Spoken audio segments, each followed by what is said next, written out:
Hello and welcome to this lecture on evidence-based approaches to dietary supplement use. My name is Ron Mullen and I'm currently a visiting professor at the School of Medicine in the University of St Andrews in Scotland. My background is as an exercise physiologist, but I spent many years studying sport and exercise nutrition. And as part of that, I became involved in issues relating to the use of dietary supplements, and in particular in some cases of supplement contamination that had led to failed drugs tests among athletes. So this issue has been around for many years, and we'll try and address some of those issues in this lecture.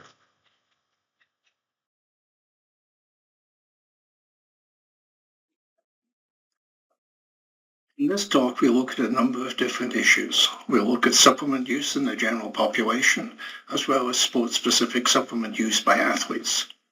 We'll consider the food-first approach, which is widely advocated for the general population, suggesting a reliance on food rather than on dietary supplements. But we'll also look at some situations where supplements may be useful. We'll consider some of the potential adverse effects of supplement use, and we'll review risk management strategies whereby athletes may be able to use supplements in relative safety and try to reach some conclusions.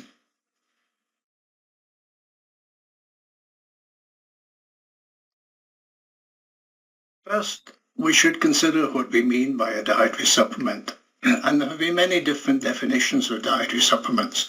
And of course, those definitions are important because when we do surveys, for example, our definition will determine the response that we get.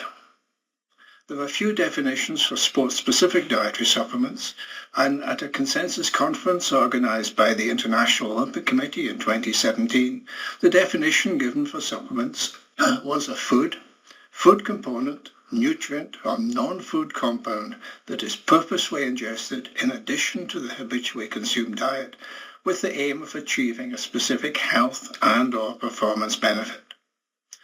And of course, these supplements can come in many different forms. There may be pills, powders, capsules, gels, drinks, but they're all included in the definition of dietary supplements.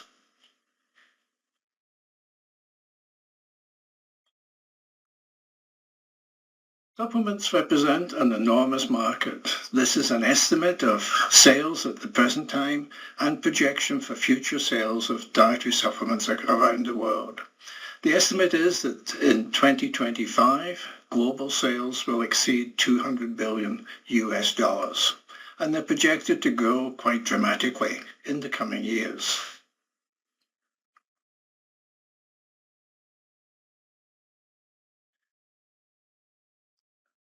Surveys have looked at supplement use in different populations around the world. In the UK, a survey of consumers suggested that almost 2/3 reported taking a vitamin, mineral, or other supplement at some point during the course of a year, and about 1/3 said they took a supplement daily. In the US, the values are rather higher, and about 75% of US adults report using dietary supplements. In some countries, prevalence of use is lower. A survey in Sweden suggested that only about 22% of men and 33% of women use dietary supplements, although they separately also considered the use of natural remedies, and this should perhaps be added to the totals of dietary supplement use because they would have been included in the surveys carried out in some other countries.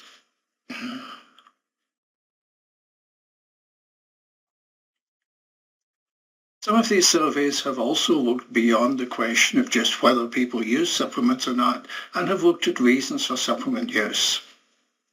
And this is data from the US, suggesting a variety of different reasons for using dietary supplements in the general population, but most often for overall health and wellness benefits. Slight differences between male and female users looking particularly to fill nutrient gaps, and a particular concern with bone health. In male users, energy was considered to be an important reason for using dietary supplements, but concerns over immunity, health, and missing nutrients from the diet were also considered to be important.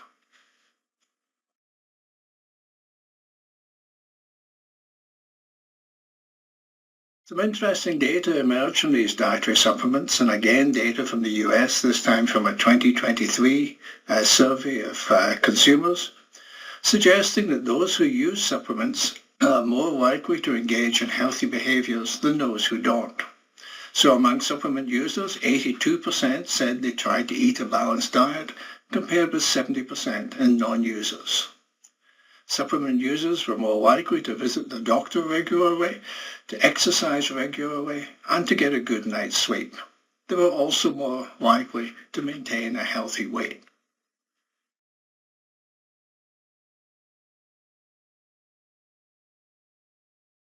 These results confirm an earlier study which suggested that individuals who use dietary supplements generally report higher dietary nutrient intakes and healthier diets in studies in which dietary data were also collected.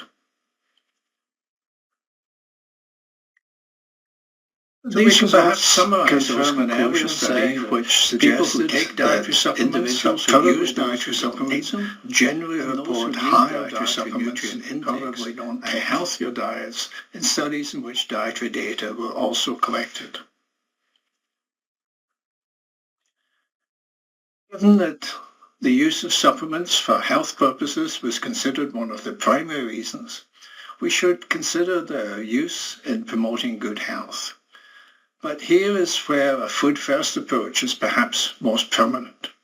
Nutrients should be supplemented only if there is an established deficiency that requires an increased intake, and if that deficiency cannot be easily and promptly corrected by a change to the diet. So we should indeed follow a food-first approach, particularly for micronutrients. However, we also need to recognize that deficiency may not be caused by an inadequate intake of a specific nutrient, so further increasing intake may not be beneficial. We should also recognize that vegan or other restricted eating diets may require supplementation of some specific nutrients.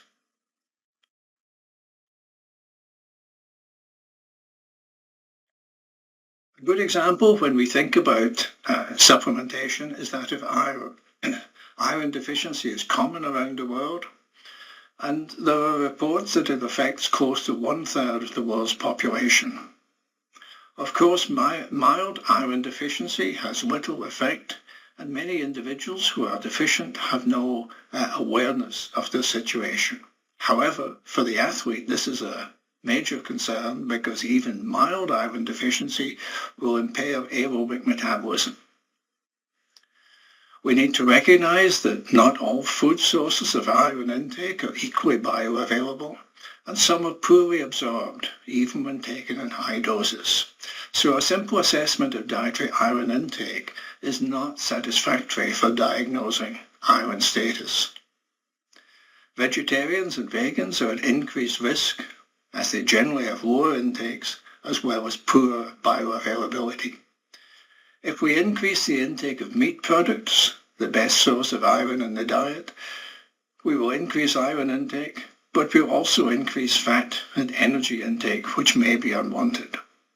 So there are some situations in which supplementation may be the preferred short-term approach before an appropriate dietary strategy can be identified. Again, though, we need to recognize there may be other reasons for deficiency, such as iron loss or poor absorption. We need to recognize that routine supplementation of iron is not wise. Excess iron intake is problematic. So we should not recommend or support the use of supplements unless there's a status check to show iron adequacy. Unfortunately, this can be fairly easily established by looking at ferritin, transferrin, hemoglobin, and a range of other parameters that give us an assessment of iron status.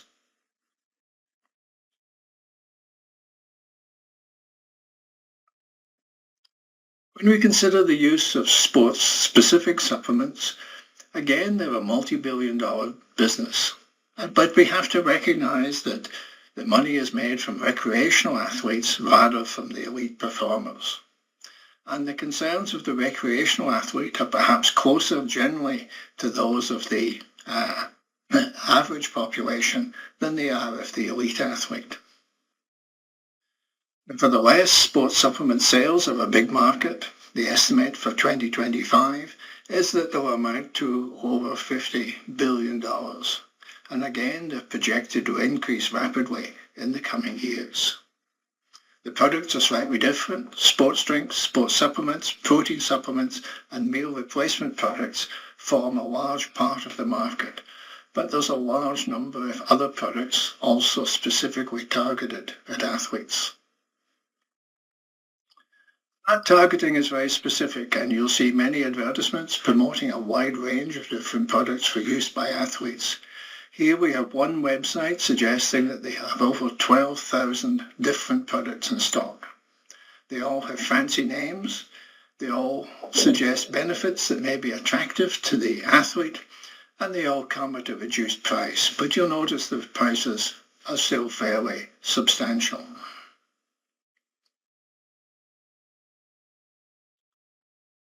And the sale of supplements is supported by powerful advertising material.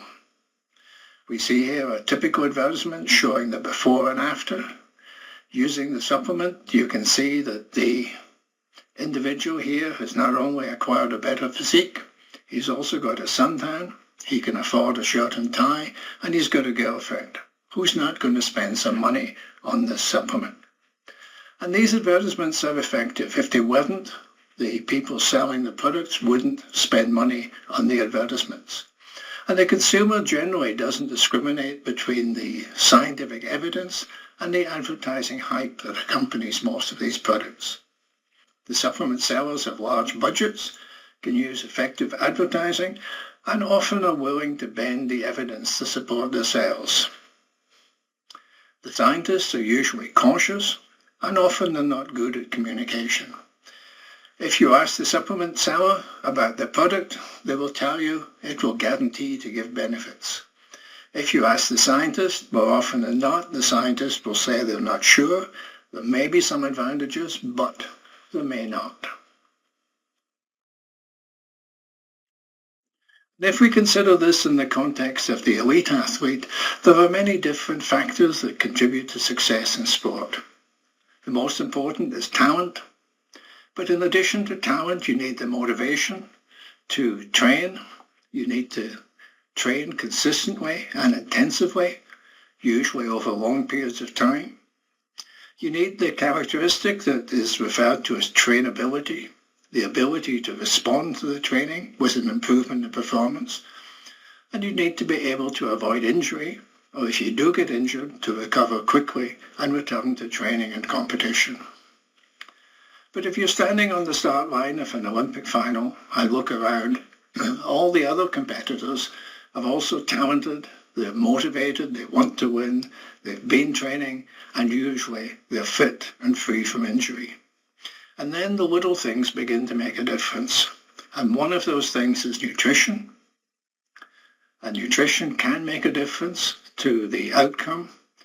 And within that field of nutrition, the use of supplements may make a small difference.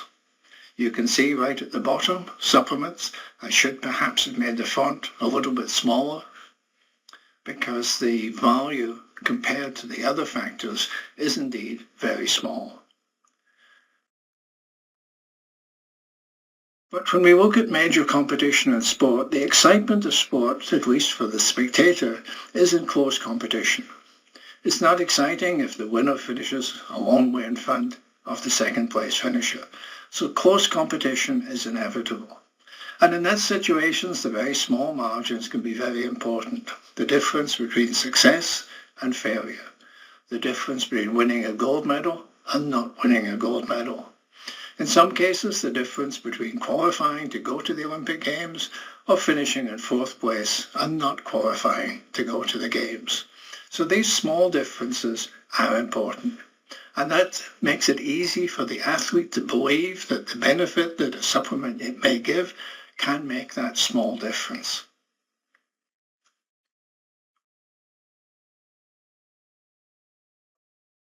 So when we look at data from elite athletes on the use of dietary supplements, these are data from 310 athletes competing in the World Track and Field Championships. 86% of the supplements used 86% of the athletes used supplements. Why did they use supplements? 70% said to aid recovery from training. About half of them said they used supplements to promote good health. Almost half said the aim was to improve performance. 40% said the aim was to prevent or treat an illness, even though in most countries the use of supplements is not considered to be acceptable for treating or preventing illness. And more than a quarter said they took supplements to compensate for a poor diet. If you know you have a poor diet, surely the first approach should be to try to improve your diet rather than relying on dietary supplements.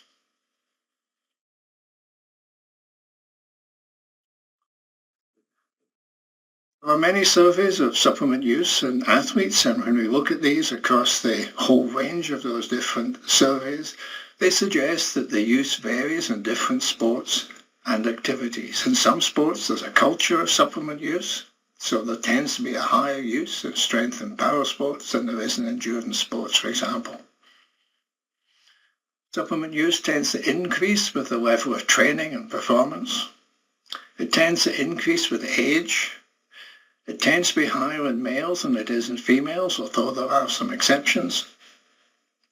And there's evidence that's strongly influenced by perceived norms. And again, this relates to the culture of different sports. In some, almost everyone uses supplements. In others, supplement use is the exception rather than the rule.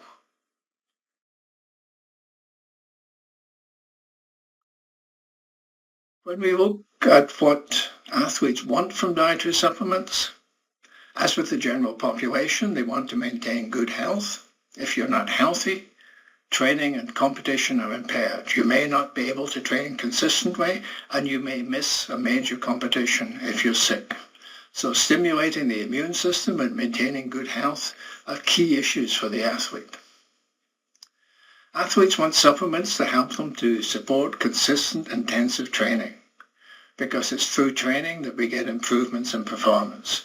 But there's a limit to the training load that can be sustained without injury, illness, and burnout. We know that nutrition is important for supporting training, and athletes often use supplements in the belief that they can further amplify that effect of good nutrition support. Athletes want to get better benefit from their training program. The aim of training is to induce adaptations in the muscle and in other tissues that result in improved performance. And there are some suggestions that supplements might, in some situations, allow greater adaptations to take place. And of course, athletes use supplements in performance and competition with the specific aim of improving performance. And in this situation, they look to address the physical and the mental factors that limit performance and shift the boundary so they can improve their own individual performance.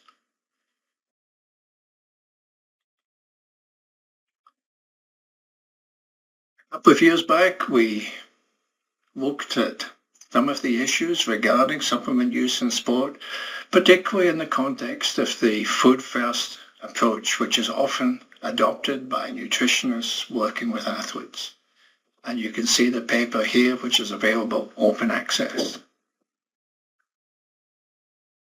In that paper, we considered some of the situations where the food-first approach may not be the best for athletes. And there are some nutrients that are difficult to obtain in sufficient quantities in the diet, or that can be obtained, but only if energy intake is high. There are some nutrients that are abundant only in foods that some athletes don't like or don't want to eat.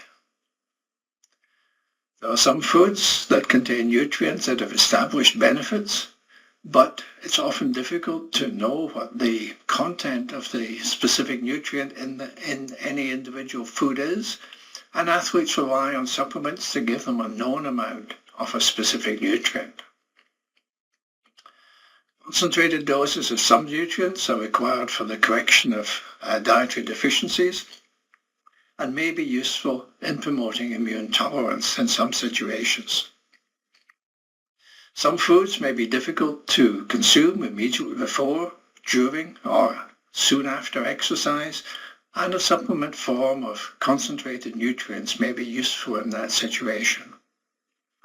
And if the athlete is in an environment where there are concerns about food hygiene or the possible contamination of foods, then tested supplements can help them meet their requirement for essential nutrients without concerns over those risks.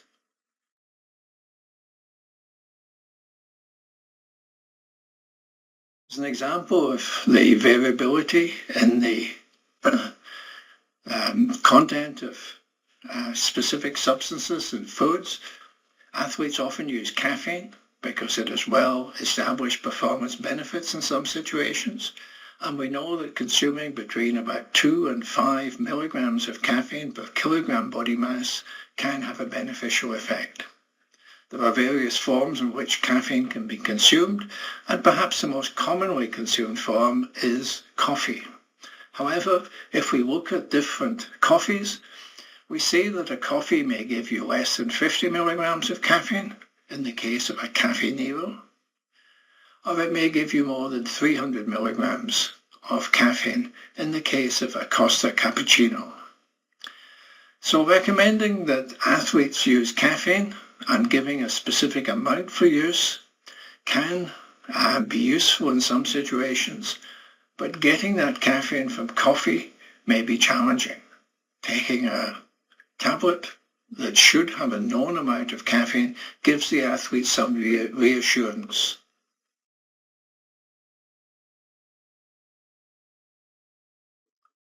When we consider the use of sports supplements, there are some questions we have to ask before using any supplement.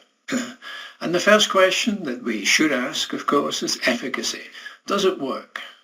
If so, under what conditions? Is this something that might help the athlete in training, or is it something to be reserved for competition?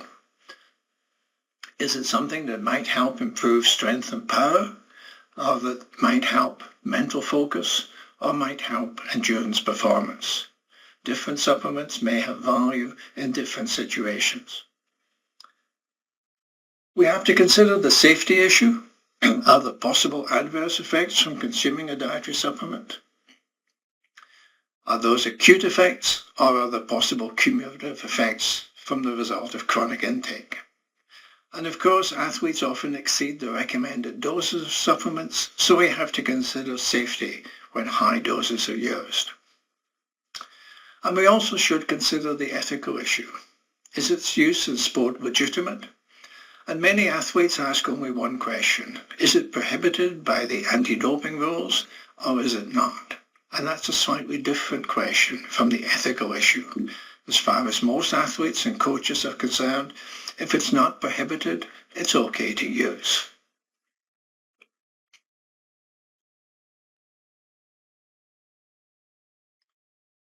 A few years ago, the IOC assembled an expert group looking at dietary supplements and their role in the performance of elite athletes. After an extensive review of the available evidence, they concluded that a few specific supplements may offer performance benefits to some athletes, but their use requires careful evaluation. Supplements supported by good evidence of efficacy in at least some exercise models include carbohydrate, protein, caffeine, creatine, specific buffering agents, and nitrate. So that's a very short list when you consider the 12,000 products offered by the website mentioned above. If you look at examples, what I'm not going to do in this lecture is to go through these compounds and suggest when they should be used, how often they should be used, the effective doses, and the other issues. But I will give some examples. And creatine is a good example. It's been around in sport for more than 30 years, and we know that creatine supplementation will increase the amount of creatine in the muscle, at least for most individuals. So there's good evidence of a mechanism by which it may enhance performance because creatine phosphate is an important energy source during high-intensity exercise. We know from many studies that taken alongside a structured training plan, creatine can also aid with a gain in lean mass, an increase in muscle strength, and an increase in power. The early studies that were done showed that the effective dose was about 20 grams a day, divided into 4 equal doses for 5 to 7 days, followed by a dose of 3 to 5 grams a day for the duration of the supplement period. However, it should be recognized that since then it's been shown that after a few weeks, the single daily dose of 3 to 5 grams is just as effective as the initial loading dose as it's referred to. So there may be real advantages for the athlete in skipping that loading dose and simply taking something between 3 and 5 grams a day.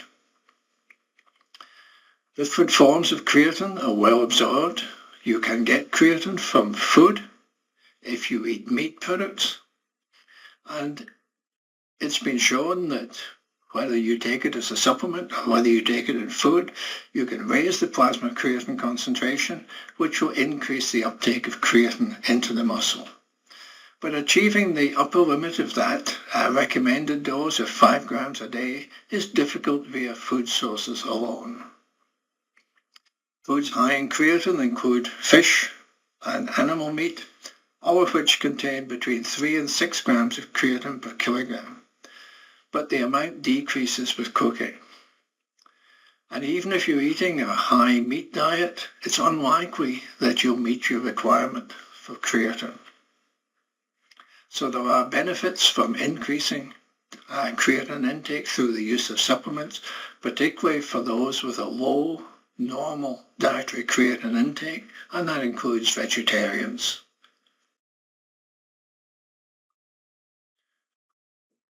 Although, as I mentioned, there's extensive evidence in the case of creatine, there's limited evidence available for most supplements used by athletes. There are several reasons for this. The supplement industry tends not to fund studies. They know that they can sell the product with effective marketing, and they're not inclined to spend funding on research that may or may not produce evidence to support the use of their products.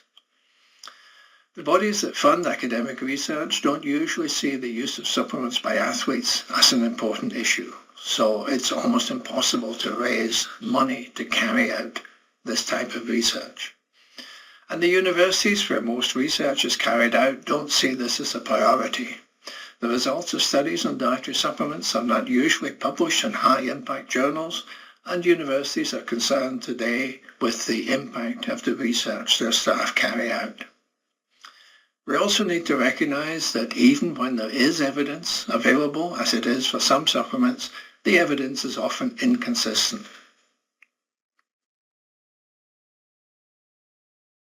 There are many reasons for problems with the evidence base. Many of the studies on dietary supplements have poorly designed studies, and that makes it difficult to rely on the conclusions.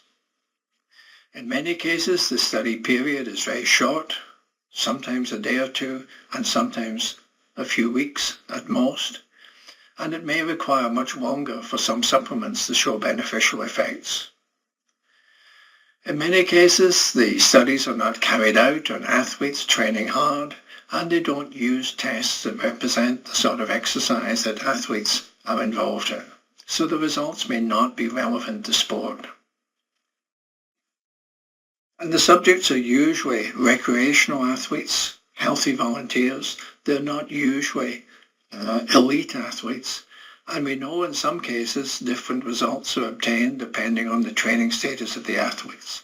So results from studies on recreational athletes may not apply to the serious athlete. There are some more fundamental problems with research into the use of dietary supplements. Even a Even a simple laboratory test where, for example, we ask the subject to exercise on a cycloergometer for as long as possible or to cover a fixed distance as fast as possible, there's a day-to-day variability in performance. And depending on how carefully we do the studies, on how motivated the subjects are, and on other factors, that variation may be anything from about 1 to 10%. If we're going to see an effect of an intervention, it must be large relative to that random or systematic variation. Small effects will appear as no statistically significant effect. So when we do a study and we say that there's an effect on performance, we usually mean there's a relatively large effect on performance. When we say there's no effect on performance, we usually mean either that there is indeed no effect on performance or that the effect is too small to be detected with the methods that have been used. And even where there's a number of studies available, the analysis of the evidence may lead to different conclusions. Beta-alanine has been a popular supplement for a number of years now, and a meta-analysis published in 2012 by Thompson et al. Looking at all the available studies that they could include in their review, suggested that beta-alanine supplementation improved the outcome of exercise measures to a greater extent than placebo. So this would seem, given that we consider meta-analysis to be the highest level of scientific evidence, this would seem to be a good reason to recommend that athletes might consider the use of beta-alanine supplementation, at least in some specific sports events.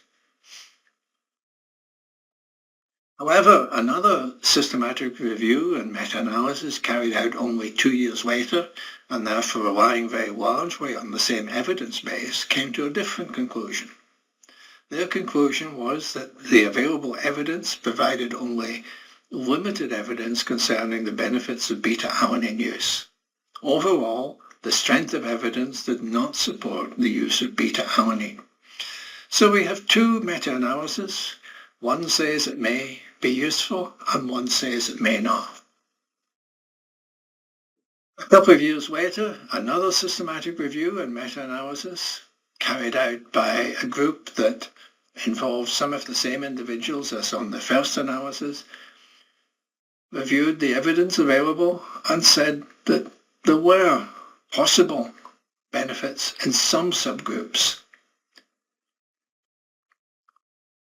So we're left not being absolutely sure, and usually the athlete's response, there may be a benefit, so I should take it. And indeed, this means that we need to look at the individual circumstances and consider what might be best for the individual athlete in their specific situation. It's difficult to make general recommendations without knowing something about the individual and the sport involved.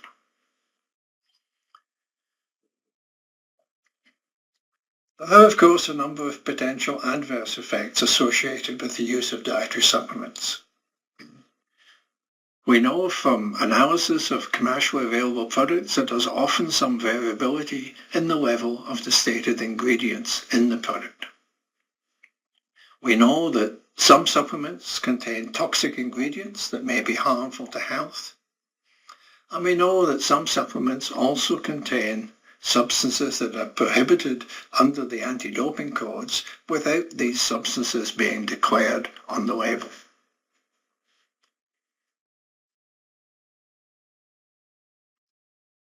This relates in part to the regulation of the dietary supplements industry. Dietary supplements are not regulated in the same way as drugs. There's no absolute requirement on the manufacturers to prove efficacy or safety. And while most companies are reputable and apply good manufacturing practice, some companies do not. And there may be problems with the quality of some dietary supplements, as there are often with foodstuffs, and we'll return to those issues later.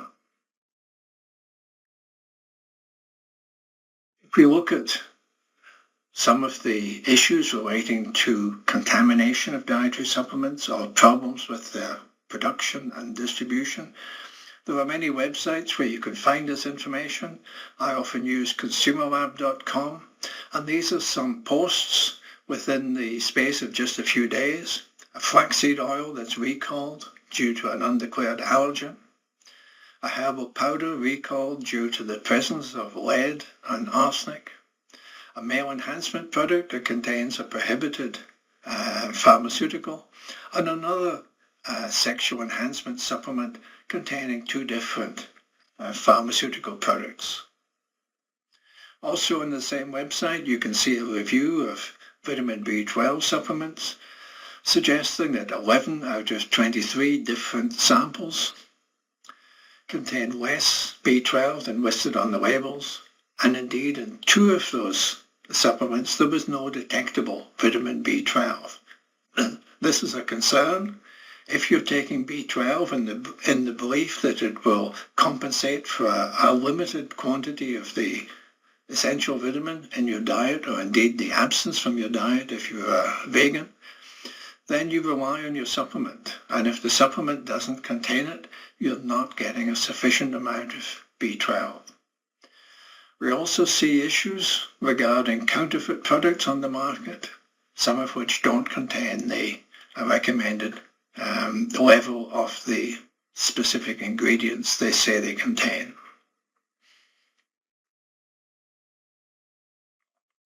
This extends to some mainstream products.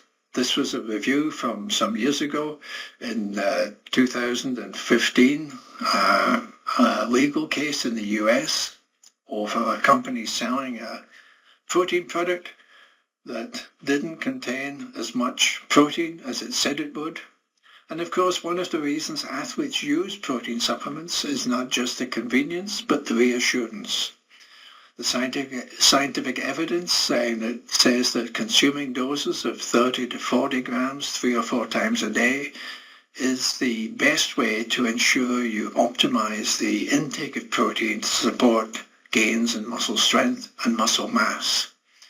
It's difficult to know if you can get 30 grams of protein from most commonly consumed foodstuffs, but if you take a dietary supplement, it often tells you that 1 scoop will give you the 30 grams of protein. However, in this particular case, analysis of a specific product showed it contained only half the protein stated on the label. Some years later, that case was raised in 2015, but in 2019, the case had still not been finalized. It's been difficult to find out exactly what happened because the case was settled out of court and the outcome was not disclosed. But it does suggest that even high-profile supplements may not give the athlete the product they're looking for. This was a case that raised some interest a few years ago, and we returned to creatine as it's one of the popular supplements. Creatine is usually sold in powder format. The athlete has to take a fixed amount, usually a teaspoon of the product, mix it with water or another drink, and consume it. It's not very soluble, so you tend to get a gritty taste in the mouth, and it doesn't taste the best. So this product was produced for athletes, sounding very attractive. It says it contains 3 grams of protein in only 1 ml of product, and it says it has no side effects. When the product was analyzed by Roger Harris and his colleagues, who did much of the early work on creatine supplementation, they looked at the standard product of creatine monohydrate, the usual form of creatine supplements, and when they made up a 50 millimolar solution and analyzed it, they did indeed get 50 millimoles per liter of creatine. When they took the creatine serum product and used it to make up what should have been a 50 millimolar solution, they got only a vanishingly small amount of creatine. So it didn't contain meaningful amounts of creatine, and therefore that might explain why there were no side effects. However, the response from the manufacturers was that the test they used didn't detect the creatine in the product, because of the way in which it was bound to the product matrix. So Roger and his colleagues gave 5 grams of creatine monohydrate to some volunteers and measured the plasma creatine concentration over the next 60 minutes. And you can see there's a prompt and substantial rise in plasma creatine concentration in response to ingesting 5 grams of creatine monohydrate. In contrast, taking 10 mils of creatine serum had no effect on the plasma creatine concentration. Indeed, there are no side effects because it contains no creatine.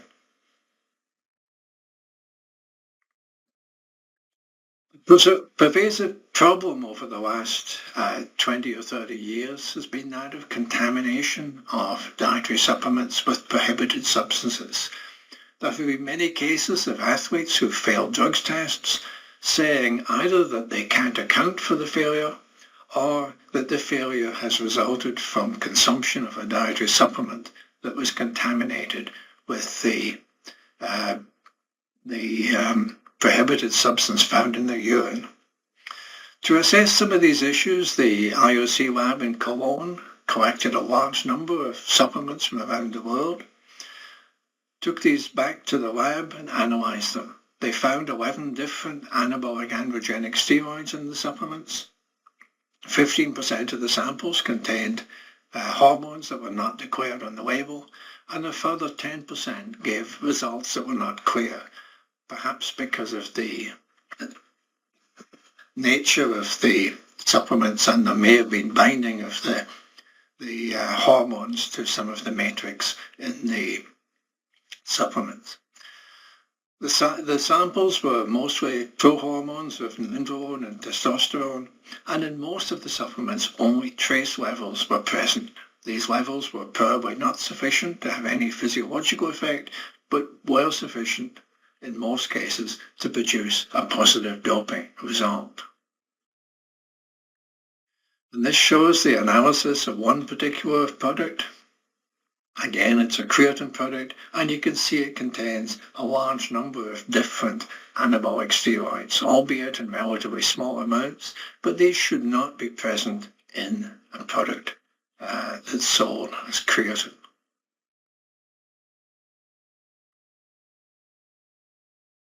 In that study, most of the contamination was at a very low level, but subsequently there was an analysis of products from the UK, and these were found to be contaminated with methendienone. When they looked at the content of the product, the dose was relatively high, and indeed much higher than the recommended therapeutic dose. So this product would be highly effective, even though the declared ingredients were probably completely ineffective. We have a product that's going to produce marked anabolic effects. The suggestion was that this was not contamination, but a criminal act of intentional admixture. So we seem to have a number of different concerns over the quality assurance in dietary supplements. And 2 explanations have been advanced for the presence of that contamination in dietary supplements. It may come from cross-contamination during the production process. The same machinery is used for producing doping agents as it is for producing dietary supplements. The machinery is not cleaned adequately between processes, and some carryover of doping agents into the dietary supplements occurs. In most cases, this will give a small and variable amount of the doping agent in the dietary supplement. But in other cases, there's evidence of deliberate adulteration, adding pharmaceuticals to otherwise ineffective products that will give the consumer a benefit. If you buy a product that has no effect, you're unlikely to buy it again, and you're unlikely to recommend it to your colleagues. However, if you notice a meaningful effect after ingestion, you're likely to continue to use it, and you're likely to recommend it.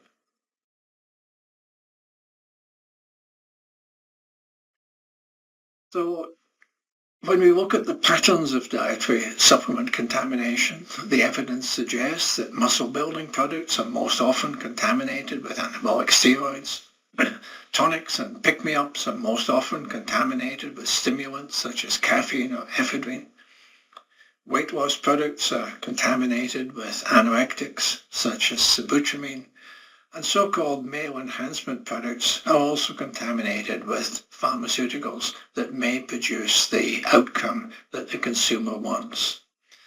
These suggest either that similar products are produced in the same situations, or indeed that the contamination is not accidental, but is the result of the addition of pharmaceuticals to produce specific effects in dietary supplements. Some supplements come with manufacturer's guarantees. Again, an example of creatine, and we're told that this creatine is produced in such a way it undergoes testing for purity against the standard and scores as 99% pure creatine monohydrate. 99% sounds pretty good, particularly when we recognize that some websites tell athletes that acceptable levels of contamination are anything up to 50 to 100 parts per million. But if we consider creatine and we take the high dose of 20 grams a day, this potentially gives us an intake of 1 to 2 milligrams a day. And most substances at that level will have no effect on either health or on performance, but some may be harmful to health and some may cause the athlete to fail a doping test. And the question perhaps should be how little is necessary to cause a problem for the athlete rather than how much is acceptable. To assess this, we undertook a study where we looked at nandrolone metabolite detection in the urine after ingestion of a nandrolone precursor. We gave our volunteers 500 ml of water that contained 5 grams of creatine, and to this we added either 1, 2.5 or 5 micrograms of 19-niouracil. We then collected urine samples from the subjects over the next 18 hours, and we analyzed all of those urine samples for the presence of the 19-niouracil, which is the diagnostic metabolite for nandrolone. When we gave the 1 microgram dose, no one produced any sample that would have caused a failed drugs test. At 2.5 micrograms, 5 of the 20 volunteers produced at least one sample that would have failed the threshold of 2 nanograms per mil. And at 5 micrograms, 15 out of 20 produced at least one sample. On the right-hand side, you can see the excretion patterns. There tends to be a fairly rapid rise in the first 1 or 2 urine samples after ingestion of the compound, and thereafter it returns to baseline. This suggests that athletes who take supplements that may be contaminated with trace amounts are very much playing a lottery game. If you're tested soon after you've ingested the product, you may well produce a positive test. If a few hours have elapsed between ingestion of the supplement and the sample being produced, then you're likely to be clean. And this perhaps explains why some athletes say, my friend uses this supplement, therefore it must be safe because he's been tested lots of times and has never failed a test. Doesn't necessarily follow that you won't fail a test.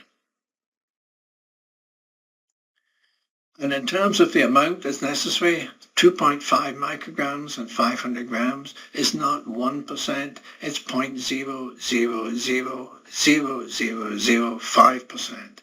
These are vanishingly small amounts of supplement, and the analytical procedures are getting ever more sensitive and ever more accurate, and the concern must be that we're going to find positives even when the amount ingested is vanishingly small. Sometimes there's definite fraud. This was a label on a glutamine product that the anti-doping lab in Cologne bought in Spain and tested. And on the label it says that glutamine is controlled and produced in a chemical and technical high standard so that no contamination with banned substances occurs. That sounds pretty good and should reassure the consumer. However, when it was analyzed, it was found to contain a prohibited anabolic agent. So we can't always trust the label on the product. There are a number of certification programs. Informed Sport is perhaps one of the best known, but there are a number of others around the world which will offer manufacturers of reputable products the opportunity to have them batch tested, and before the batch is released for public sale, they're analyzed and they come with a certificate to suggest that this is free from contamination and safe to be consumed by the athlete. The question we have to ask is, does this guarantee purity? And the answer is that while the use of supplements that have been batch tested reduces the risk, it does not guarantee that the supplement is entirely safe to take. Partly because there's a finite limit to the sensitivity of the tests, particularly when analyzing complex compounds and mixtures of products rather than analyzing urine samples, as is done in the anti-doping labs. Not all prohibited substances are tested for in the batch testing process, and we have in addition the possibility of human error and of criminal activity. We should recognize too that the active ingredient is not tested for in those certification processes, at least in most of them. But for the athlete, there's a principle of strict liability, and it doesn't give the athlete any room for error. The offense is not in taking a prohibited substance, but in having that prohibited substance or its metabolites in your urine sample. And it's undoubtedly true that some athletes have been victims of contaminated dietary supplements. But it's also the case that it offers a convenient excuse for other athletes. And establishing the truth is not easy, but that's what has to be investigated when an athlete fails a drugs test and claims ignorance of any doping offense and suggests it may have come from a contaminated substance. We're also beginning to recognize that food contamination is also proving to be a problem. So we have to manage the risk, and the athletes and those who advise them have to take precautions. We can suggest that supplements should be used only when a benefit is likely, that they should be used only in doses that might be safe, and only using supplements that have been tested and shown to be free from contaminated substance, and using products that are low risk. But assessing that risk is challenging, particularly for the athlete who has many other things to worry about. This is an example of one athlete who failed a drugs test that we suspect came from one of the products that he was taking. He was a sprinter. In the morning, he took 3 grams of lysine and some B6. He took some phosphate tablets, some protein powder, some acetyl-glutamine, 3 grams of vitamin C, although the recommended daily intake is about 60 to 80 milligrams. He took 3 herbal detox, and he took 50 milligrams of zinc, although the recommended safe upper limit for zinc intake is about 10 to 12 milligrams.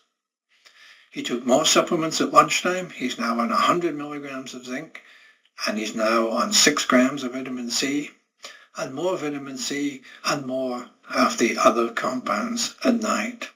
He failed a test. We analysed the products he was looking at. One of them was an acetyl-glutamine product, which says on the label it's pharmaceutical quality. When we analysed the product, we found it contained no acetyl-glutamine, but it did contain caffeine. We analysed the other products and we found some nandrolone precursors in the herbal detox product the athlete was taking. So in all probability, the failed drugs test was due to his supplement use rather than deliberate doping. Proving that is difficult. There is, of course, an unexpected consequence of that finding. Many of the papers in the scientific literature have used commercially available dietary supplements, and in most cases, those supplements have not been analysed. The researchers using these supplements have taken the ingredient list at face value. Where there has been an effect of a supplement, it may have been due to the presence of an undeclared drug. Where there was no effect, it may be due to the absence of the active ingredient from the product. So we have to look at the scientific literature on dietary supplements very carefully and consider whether we can trust all of the findings. We should also recognize the problems with food. The issue of contamination is not restricted to dietary supplements, and if you go on any website from National Food Organization, you'll see some of the problems that occur. This is from the UK Food Standards Agency, and in the case of a few days, we have some allergy alerts because of undeclared ingredients that could cause allergies in individuals. And we see contamination with pieces of metal that shouldn't be in chocolate products. At the same time, a report in the national news suggesting that meat that was unfit for human consumption has been diverted back into the human food chain, which is obviously highly unsatisfactory. And another report suggesting that beef burgers in the UK had been found to contain horse meat, and indeed a subsequent analysis found that some burgers containing horse meat also contained veterinary pharmaceuticals that could be traced to the horse.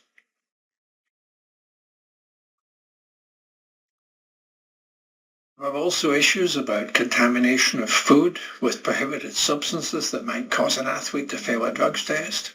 And since about 2012, various prohibited substances have been detected in food.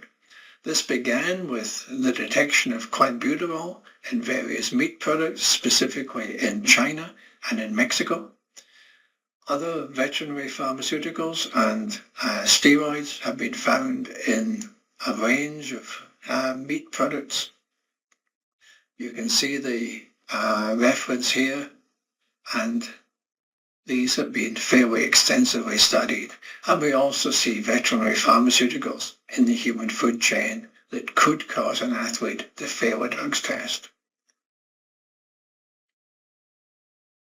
And there are also cases of contaminated pharmaceuticals. This is one example from a few years ago, where an athlete failed a drugs test for diuretic. The only medication it declared was a non-steroidal anti-inflammatory.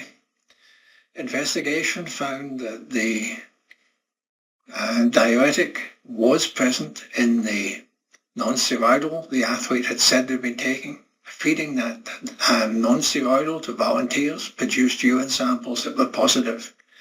So there are many concerns and many challenges for the athlete. To address some of the issues about supplement use, the IOC convened an expert group to look at the use of dietary supplements by athletes in its widest sense, and you can see the outcome of that here, a consensus paper and a series of supporting papers. From these papers, a decision tree was produced to help guide athletes through the use of supplements that might be helpful in correcting a dietary deficiency or insufficiency.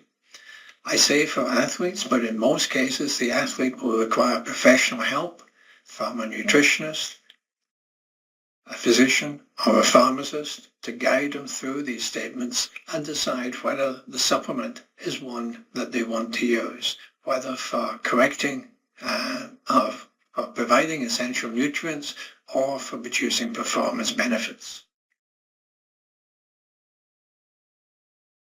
Those decision trees are complex. I used to have a couple of simple rules of dietary supplements for athletes. If it works, it's probably banned.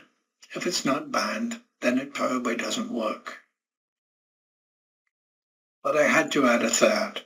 There may be some exceptions. There are some effective products that are not banned. There are some banned substances which are found in products that should be effective and should be safe for use by the athlete. So the picture is not a simple and straightforward one. The key points then, perhaps we should focus on food first, but we have to recognize that some supplements may be useful for some athletes. The use must be carefully evaluated. It depends on the sporting event, it depends on the individual, and it depends on the context.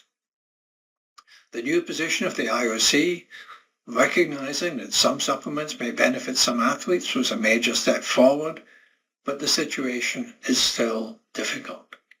The athlete and those working with the athlete have to carry out a risk-benefit analysis. The potential for a failed drugs test is real, and the consequences can be catastrophic. So this has to weigh very heavily in that risk-benefit analysis. There's no substitute for expert professional advice, but many athletes cannot or do not access this. We have to work towards making sure the athletes understand the potential consequences and encouraging them to seek that expert professional advice. Thank you.